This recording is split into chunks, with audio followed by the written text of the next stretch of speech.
জায়গায় যদি অন্য কোনো কালার দিতে চাই সেটাও তো পারবো। ম্যাঙ্গোর কাছে অন্য কী কালার দিতে চান? মানে অন্য কোনো কেকের সাথে হ্যাঁ, এটা ম্যাঙ্গো বিধায় আমরা ম্যাঙ্গো ইমালশন আর কালার একটু ইয়েলো কালার দিচ্ছি। হ্যাঁ, আমরা যদি অন্য কোনো কালারে অন্য কোনো কেকে গ্লেজ হিসেবে ইউজ করেন, শুধু কালার ইউজ করলেই হবে, সেক্ষেত্রে ইমালশন দেওয়ার দরকার নেই।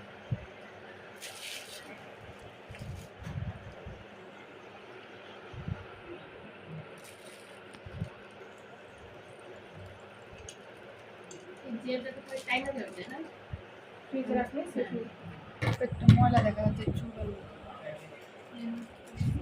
না, ওটা দাগ হবে।